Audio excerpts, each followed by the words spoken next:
Hey guys, Steven here, Fanatic Perspective. What you're witnessing tonight is the highs and lows of being a Texas Longhorn fan.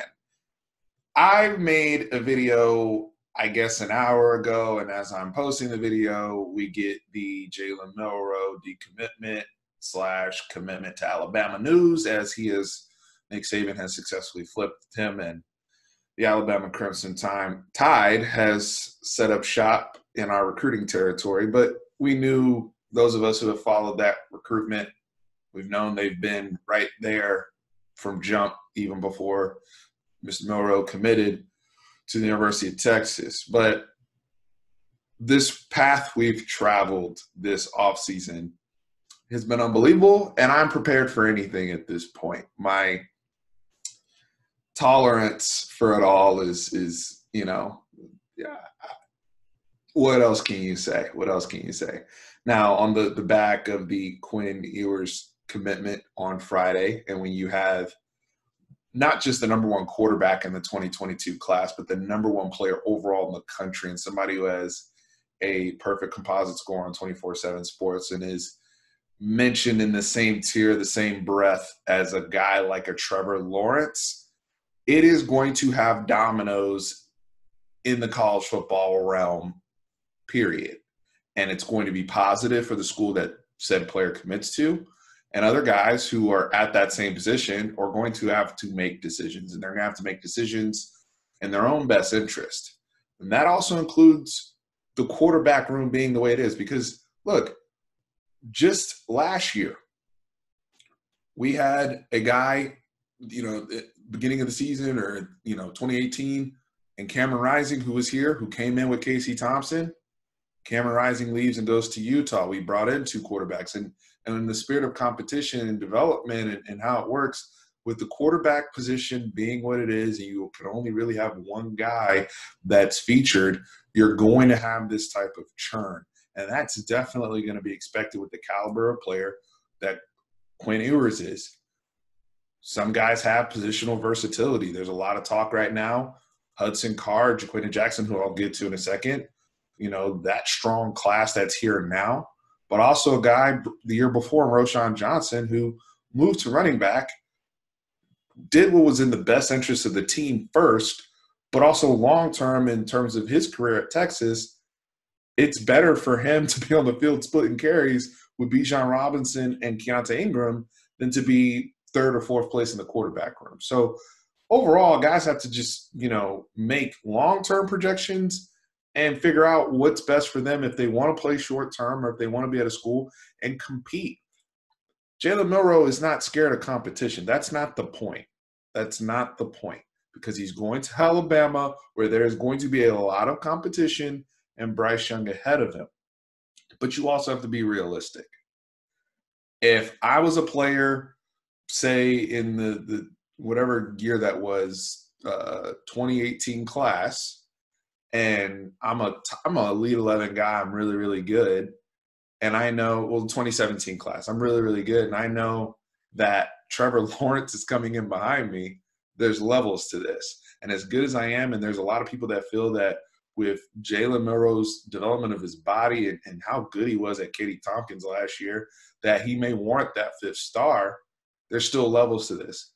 And when you have NFL people already talking about somebody who's a sophomore in high school that is a wonderkin, in conjunction with Hudson and Jaquinton Jackson already being here, and they are two guys that led their 6A programs to state championship appearances, it's a lot. It is a lot. And right now, if you're Jalen Milroe, you still get to go to Alabama where you have to compete. But Bryce Young's ahead of you, and you can kind of be that guy that they're projecting for long term, to where you still have the opportunity to play afterwards. It's different than being sandwiched in between two crops of people, and the guy behind you is the number one overall player. So you have to do what's best for you. I believe he really wanted to be here. He didn't just commit to us, he recruited for us.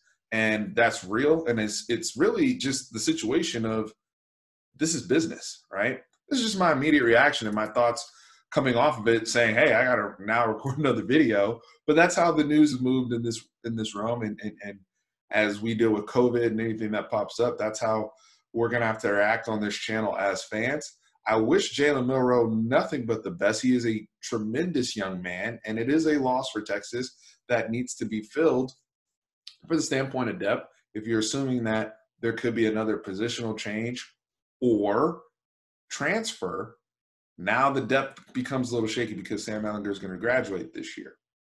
So they're still going to have to, and those of you who are real recruiting buffs, because I know right now, people like Preston Stone are committed to SMU. You have Nussmeier is committed to LSU. I don't know who else is out there that you can chase that maybe is a 3-star, somebody more of a developmental prospect. I think back to when Texas went and got Colt McCoy when they had Ryan Perrilloux committed to that, follow up on the Vince Young thing. And even after that, Texas still went out and got the late Jevin Sneed. So the quarterback thing is always going to be in rotations, but you have to now try to seek one of those guys who may be a late bloomer you can develop, is more of a scheme guy for the Yursich, Tom Herman offense that could be a long-term development. It's not going to, ruffle any feathers if he's in the room and developing, and you never know what happens. I would love to hear from you guys who that person's out there. I'll try to do my homework as well. I know there's a young man that people are talking about here in Austin that could be an option. So we'll see what Texas does. There's also, rumors out there that Quinn Ewers reclassifies for 2021. We've seen that happen with Grimes over at UNC just this past year. And that's become something that has been a little bit more popular of a movement. So if he reclassifies, that also changes the outlook. So there's a lot to look at here, and then finishing this video with Ja'Quinden Jackson and Hudson Card. They're coming along very quickly. I just tweeted the video today of Ja'Quinden Jackson in practice. RJ, we kind of talked about it as well, especially with Ja'Quinden. Hey, Texas, the weirdness with what we've had, even with the black quarterbacks that have been here and, how they've been developed and the success we had with a guy like a Vince Young or a guy like a James Brown, but then we struggled even in the middle of this decade with how to utilize them. Now, we know that's not an issue for Tom Herman. He won with 3 black quarterbacks at Ohio State and won a national championship with Cardell Jones as his starter after being 3rd string. But, in terms of getting that opportunity to play quarterback, we're seeing how special he is and able to use his gifts. Now, Hudson Card is developing rapidly and seems to be tailor-made for what Mike Yursich wants to do. And Hudson's gotten bigger just from what we've seen at Lake Travis, and he is no slouch as an athlete. He's a guy, we talk about positional changes, and people always want to talk about, well, Ja'Quinden Jackson could be a heck of a linebacker. He could be this, he could be that. Hudson Card, in my opinion, could also be a stellar wide receiver. We saw that when he was partnered with Garrett Wilson, when Matthew Baldwin was still playing football, and he was a quarterback at Lake Travis. So there's so much to work with, and both of those guys, Ja'Quinden Jackson and Hudson Card, are further along right now in their development than Shane Buechele and Sam Ehlinger were, in my opinion, where they were as prospects. These guys are just ramping quicker, and I think that's also due to the uptick in the coaching as well as the work that Ja'Quinden Jackson's done in the offseason with Devontae Kincaid coming off of a torn ACL. So with them ramping so quick, Casey Thompson's still in the mix, that guys like people that watch Texas practices and seen scrimmages, because you also want the quarterback that's giving people hell in practice so that your defense is saying, hey, all of our quarterbacks that we're seeing in practice are better than the guys we're seeing on Saturday. That's the ideal situation. So Casey Thompson, all these guys, whether it's Casey Thompson in the mix, who's still as of right now, you're number 2. Hudson Card is charging. Ja'Quinden Jackson is looking good and seems to – the knee doesn't seem to be an issue right now. All this is very, very exciting.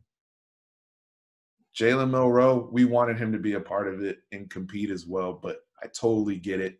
He's still going to have to compete his ass off against Bryce Young, Mac Jones, those guys at Alabama, but he's not sandwiched with the other beast, Quinn Ewers, coming along and potentially reclassifying. So let me know in the comments how y'all feel about it. I am still very, very excited about this room, and we'll try to study up and see if we can find some sleepers. Just one guy to check that box, especially if Quinn stays 2022. But appreciate everybody. Please like, share, subscribe. Hit the RJ video I posted earlier where we chatted this weekend. Gotten a lot of good traction recently on the channel. We want to keep up that momentum here. So 3 videos in one night, probably a record for Fanatic Perspective. We normally don't have this type of output, but with the breaking news, I couldn't resist putting out a video right now for you guys to react to. So appreciate it. Horns always up. Thank you.